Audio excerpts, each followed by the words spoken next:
अगर तुम ये सोच रहे हो कि वो कभी वापस नहीं आएगी, तो ये वीडियो तुम्हारे लिए है। लेकिन ध्यान रखना, ये कोई फिल्मी कहानी नहीं है। ये उन साइकोलॉजी फैक्ट्स पर आधारित है जो इंसान के दिमाग को अंदर तक झकझोर देते हैं। और अगर तुमने ये वीडियो बीच में छोड़ दिया, तो शायद तुम वही गलती दोहराओगे जो सब करते हैं, उसके पीछे भागने की। पर अगर तुम ये 15 मिनट चुपचाप सुन लोगे, तो तुम सिर्फ उसे वापस लाने का तरीका नहीं सीखोगे, बल्कि खुद को इतना अजेय बना लोगे कि फिर कोई तुम्हें छोड़ने की हिम्मत भी नहीं करेगा। तो अब फैसला तुम्हारा है, वो वापस आए या तुम खुद को खो दो। कभी कभी सबसे ज्यादा ताकतवर चीज होती है चुप्पी।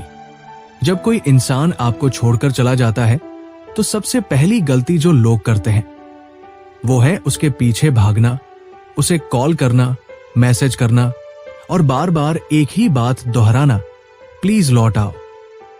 लेकिन यही वो चीज है जो आपको सबसे कमजोर और सबसे बेबस बनाती है। और इंसान तब तक किसी की अहमियत नहीं समझता जब तक वो खो न जाए। माइंड साइकोलॉजी कहती है, जब आप चुप हो जाते हो, आप सामने वाले के दिमाग में आवाज बन जाते हो। आपकी चुप्पी उसका सबसे बड़ा डर बन जाती है। वो सोचती है, क्या इसने अब किसी और को पसंद कर लिया है? क्या अब ये मुझे भूल चुका है? कहीं अब मेरे बिना खुश तो नहीं?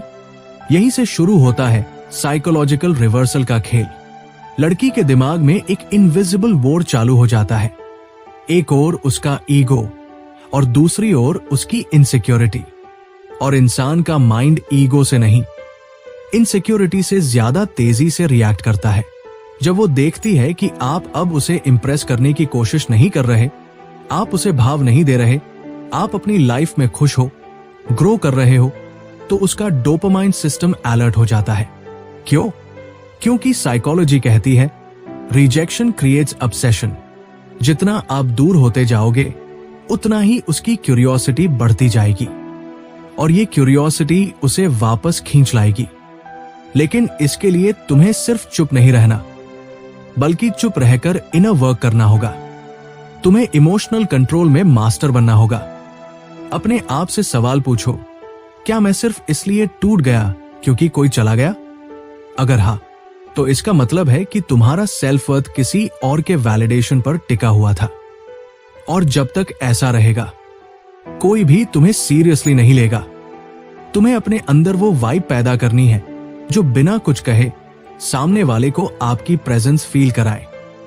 ये वाइब तब आती है जब इंसान चुपचाप खुद को बेटर बनाने में लगा होता है, जब वो खुद से प्यार करता है, खुद का रिस्पेक्ट करता है और अपने सपनों के पीछे भागता है, न कि किसी इंसान के पीछे।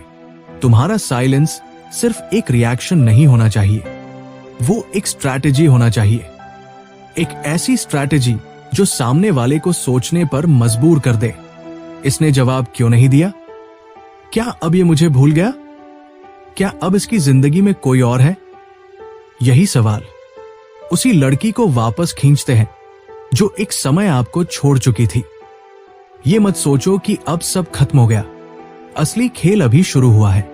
लड़की का दिमाग इमोशन से नहीं, पैटर्न से चलता है। और जब आप उसका अटेंशन पैटर्न तोड़ते हो, यानी जब आप वही काम नहीं करते जो हर लड़का करता है, तब आप उसके सबकॉन्शियस में एक न्यू इम्प्रिंट छोड़ते हो। ये इम्प्रिंट मिसिंग का, डिजायर का और रिग्रेट का होता है। और ध्यान रखना, लोग सबसे ज्यादा उसी को याद करते हैं जिसने उन्हें अटेंशन नहीं दी थी, जबकि वो चाह रहे थे। यही साइकोलॉजी का सबसे पावरफुल हथियार है, रिवर्स अटेंशन डायनामिक। इसलिए अगली बार जब आप उसके बारे में सोचो, तो उसे टेक्स्ट करने के बजाय खुद से एक वादा करो, अब मैं खुद को इंप्रूव करूंगा, उसे इंप्रेस नहीं। क्योंकि जब आप अपनी लाइफ को इतना पावरफुल बना लेते हो कि वो लड़की खुद सोचने लगे कि मैंने उसे क्यों छोड़ा, तभी असली जीत होती है। वो खुद लौट कर आएगी, लेकिन तब जब आपकी चुप्पी उसकी बेचैनी बन चुकी होगी, जब आप खुद को इतना बेहतर बना लोगे कि वो रिग्रेट करने लगे, मैंने क्या खो दिया। और यही साइकोलॉजी का असली प्ले है, इमोशनल पुल विदाउट एफर्ट। याद रखना, कभी किसी को चेस मत करो, work on your energy, not on their emotions. एक दिन वो खुद अपने ईगो को मारकर, शर्म के साथ, गिल्ट के साथ वापस आएगी। लेकिन तब तक सिर्फ चुप रहो और खुद को उस इंसान में बदल दो जिसे खोना कोई अफोर्ड नहीं कर सकता। अगर आप चाहते हैं कि वो वापस आए तो आवाज मत लगाओ, बस खामोशी से खुद को इतना वैल्यूबल बना लो कि उसकी पूरी दुनिया हिल जाए।